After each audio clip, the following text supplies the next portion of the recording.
Assalamualaikum warahmatullahi wabarakatuh. Sebelumnya perkenalkan saya Putri Balkis Kairunisa. Di sini saya akan menyampaikan atau memaparkan materi profesi paralegal dalam permohonan PKPU dan kepailitan.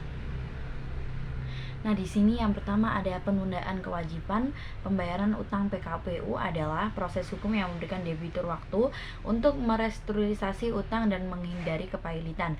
Kepailitan adalah status hukum yang dimana debitur dinyatakan tidak mampu membayar hutangnya.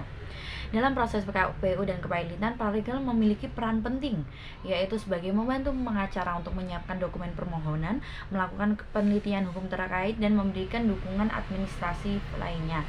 Paralegal memastikan kelengkapan berkas dan persyaratan hukum terpenuhi sehingga membuat lancarnya jalan proses PKPU dan kepailitan bagi klien.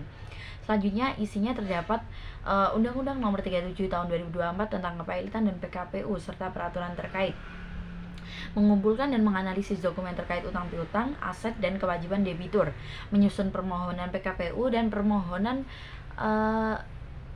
pailit dan alat bukti, melakukan penelusuran jurisprudensi dan putusan pengadilan terkait. Yang terakhir adalah koordinasi dengan pihak-pihak terkait, debitur, kreditur, kurator, dan lembaga terkait lainnya. Kesimpulannya di sini adalah peran paralegal dalam permohonan PKPU dan kepailitan adalah bahwa paralegal memiliki peran penting dalam membantu masyarakat yang membutuhkan bantuan hukum, terutama di wilayah pedesaan atau pelosok perkotaan yang sulit dijangkau oleh advokat. Paralegal harus memiliki pendidikan dan keterampilan sesuai di bidang hukum untuk membantu penyelesaian masalah hukum yang dihadapi oleh klien tersebut. Dalam konteks permohonan PKPU dan kepailitan, peran paralegal sangat diperlukan karena prosesnya yang kompleks dan memerlukan pengetahuan hukum yang luas. Paralegal dapat membantu individu atau organisasi yang menghadapi masalah hukum terkait PKPU dan kepailitan dalam beberapa cara. Yang pertama ada pendidikan. Paralegal harus memiliki pendidikan yang sesuai di bidang hukum atau sosial. Yang kedua ada keterampilan. Keterampilan ini yang diperlukan oleh paralegal dalam bidang hukum ini meliputi kemampuan berkomunikasi efektif, analisis data, dan penulisan dokumen.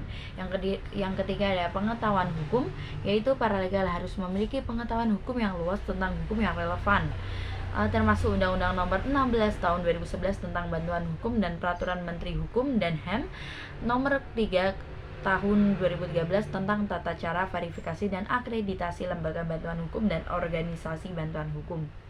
Selanjutnya keterampilan teknis. Dan yang terakhir adalah kemampuan kerja tim. Paralegal harus dapat bekerja dalam tim dengan advokat, psikolog, dan lain-lain untuk memberikan bantuan hukum yang lebih efektif. Dengan memiliki pendidikan, keterampilan, pengetahuan hukum, keterampilan teknis, dan kemampuan kerja tim, paralegal dapat membantu masyarakat yang membutuhkan bantuan hukum dalam proses PKPU dan kepailitan, serta meningkatkan akses terhadap keadilan bagi mereka yang membutuhkan bantuan hukum. Mungkin itu saja yang dapat saya sampaikan. Kurang lebihnya saya mohon maaf. Wassalamualaikum warahmatullahi wabarakatuh.